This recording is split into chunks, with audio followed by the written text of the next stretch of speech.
YSR Congress party మాజీ MP అదేవిధంగా మాజీ పోలీస్ అధికారి గోరంట్ల మాధవ్ గారు ఎక్కడో అనంతపురం నుంచి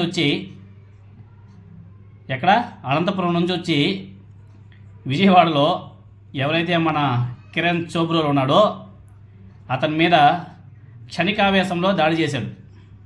క్షణికావేశంలో కిరణ్ చోబ్రోలు ఏదైతే జగన్మోహన్ రెడ్డి గారిని ఉద్దేశించి అదేవిధంగా వైఎస్ భారతి గారిని ఉద్దేశించి బ్యాడ్గా మాట్లాడాడో అతని మీద అనేక జిల్లాలో కూడా పోలీస్ కంప్లైంట్ అయితే రైజ్ అయింది. చాలామంది కంప్లైంట్ అయితే చేశారు. అదేవిధంగా ఈరోజు అతన్ని అరెస్ట్ చేసినట్టుగా కూడా తెలుస్తుంది. మరి అరెస్ట్ చేశారు, తీసుకెళ్లారు. మరి అతన్ని రిమాండ్కి పంపిస్తారా? మరి ఆయన వెనక ఎవరు ఉండి నడిపించారు? ఆ విధంగా తిట్టమని ఎవరు చెప్పారు? వీటన్నిటిని కూడా కొంచెం ఇన్వెస్టిగేషన్లో లాగి తర్వాత అతను వెనుక ఉన్నటువంటి శక్తుల్ని అందరినీ కూడా అరెస్ట్ చేస్తే చాలా బాగుంటుంది. అదేవిధంగా ఇతనికి రిమాండ్ విధించి కొంచెం గట్టిగా ట్రీట్మెంట్ ఇస్తే నిజ నిజాలన్నీ కూడా బయటపడిపోతాయి. అదేవిధంగా పొద్దున్నుంచి ఒక వీడియో అయితే సోషల్ మీడియాలో బాగా వైరల్ అవుతుంది. ఈ కిరణ్ చోబ్రోలకు సంబంధించి అతను ఆ విధంగా మాట్లాడమని, అతను ఆ విధంగా ఉండడానికి కారణం నారా చంద్రబాబు నాయుడు గారు అదేవిధంగా నారా లోకేష్ నాయుడు గారు ఎంకరేజ్ చేయబట్టే నేను ఇలా ఈ స్థాయికి వచ్చాను, ఇలా ఉన్నాను అని చెప్పేసి కూడా ఏదో ఒక ఇంటర్వ్యూలో కూడా చెప్పినట్టు తెలుస్తుంది. ఆ వీడియో కూడా సోషల్ మీడియాలో బాగా వైరల్ అవుతుంది. అదేవిధంగా అతనైతే పోలీసులు అరెస్ట్ చేశారు, తీసుకెళ్లారు. మరి రిమాండ్కి పంపిస్తారా లేకపోతే 41A నోటీసులు ఇచ్చి ఇంటికి పంపిస్తారా చూడాలా. ఇది ఏదైతే ఆ కిరణ్ చోబ్రోలు జగన్మోహన్ రెడ్డి గారి గురించి భారతం గురించి బ్యాడ్గా మాట్లాడాడు, దానికి వైఎస్ఆర్ కాంగ్రెస్ పార్టీ నాయకులు, వాళ్ళ సోషల్ మీడియా కార్యకర్తలు, అదేవిధంగా హార్డ్ కోర్ ఫ్యాన్స్ అంతా కూడా బీభత్సంగా అసలు పొద్దున్న నుంచి గట్టిగా బ్యాటింగ్ అయితే మామూలుగా లేదు, ఓ రేంజ్లో ఏకీపరిస్తున్నారు. అదేవిధంగా గోరంట్ల మాధవ్ గారు అనంతపురం నుంచి వచ్చి అతని మీద దాడి చేశాడంట. ఎంత కోపం లేకపోతే అతనికి, ఆ గోరంట్ల మాధవ్ గారికి అతని మీద అనంతపురం నుంచి వచ్చి అతని మీద దాడి చేస్తారు. దాడి చేసి అని చెప్పేసి మాట్లాడుతున్నారు, కానీ దాడి జరగలేదు. అతని దగ్గరికి వెళ్ళి అతని మీద చెయ్యి వేసుకోబోయాడంట. ఆ మధ్యలోనే పోలీసులు అడ్డగించి అతన్ని తీసుకెళ్ళిపోవడం కూడా జరిగింది.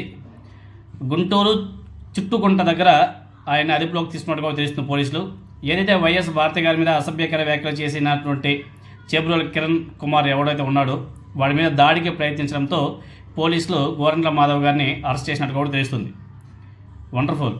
మనే ఆ కిరణ్ చోబ్రోలు అనే వ్యక్తిని కొట్టడం కాదు, ఇంకా ఎక్కువ ట్రీట్మెంట్ ఇవ్వాలి.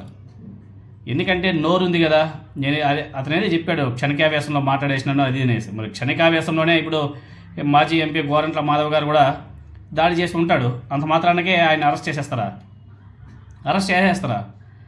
అదేవిధంగా ఆ వీడియోలు కూడా బాగా సోషల్ మీడియాలో వైరల్ అవుతున్నాయి. ఒకసారి మీరంతా కూడా ఆ వీడియో చూడొచ్చు.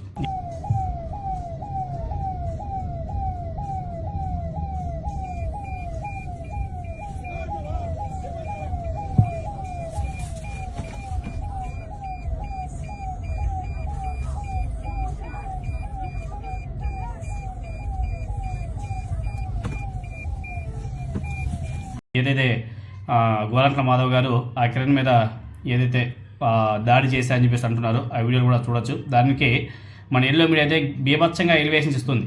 పోలీసుల అదుపులో ఉన్నటువంటి కిరణ్ చోబ్రోల మీద గోరంట్ల మాధవ్ ఎలా దాడి చేస్తాడు? ఆయన మాజీ ఎంపీ, మాజీ పోలీస్ అధికారి, అతను తెలివా రూల్స్, అధికారుల చేతుల్లో ఉన్నటువంటి వ్యక్తి మీద దాడి ఎలా చేస్తాడని చెప్పేసి ఇంకా ఏదో వాళ్ళకి ఇష్టం వచ్చినట్టు మాట్లాడుతున్నారు ఎల్లో మీడియాలో కూడా.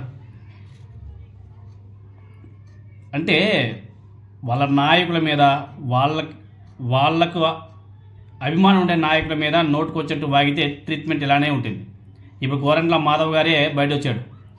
ముందు అందరూ రోడ్డు మీదకి వస్తారు. అప్పుడు ఏం చేస్తారు? కాబట్టి నోరు ఉంది కదా, ఏది పడితే అది మాట్లాడేస్తాం, మా వెనక వీళ్ళు ఉన్నారు, మాదే అధికారం అని చెప్పేసి చెల్లరేగిపోతే దానికి ట్రీట్మెంట్ కూడా అదే విధంగా ఉంటుంది. దాన్ని మర్చిపోకూడదు ఇప్పుడు కూడా. ఎగ్జాంపుల్ ఈ కిరణ్ చోబ్రోలే. ఇతను ఒక వైఎస్ భారతి గారి గురించే కాదండి, గతంలో రోజా గారు ప్రయాగ్రాజ్కి కుంభమేళకి వెళ్ళినప్పుడు ఆమె మీద కూడా ఏదో బ్యాడ్గా మాట్లాడాడు. తర్వాత యాంకర్ శ్యామ్లా గురించి మాట్లాడాడు. చాలామంది మహిళల మీద అసభ్యకరంగా మాట్లాడే వీడియోలు కూడా ఒకటి బయట వస్తున్నాయి. ఇతను అంత ఆషామాషగా వదలకూడదు. మనకు తెలిసినంతవరకు అతను జైల్లో ఉంటేనే సేఫ్ ఏమో, బయట తిరిగితే. ఎందుకంటే మంచి కాక మీద ఉన్నారు వైఎస్ఆర్ కాంగ్రెస్ పార్టీ వాళ్ళు, మామూలుగా లేదు, మంచి ఆకలితో ఉండరు. దొరికితే అట్లే మింగేసేట్టుగా ఉండరు. కాబట్టి అతన్ని పోలీసులు కూడా వీలైనంత వరకు రిమాండ్కి పంపించి జైల్లో పెడితేనే చాలా మంచిగా ఉంటుందేమో.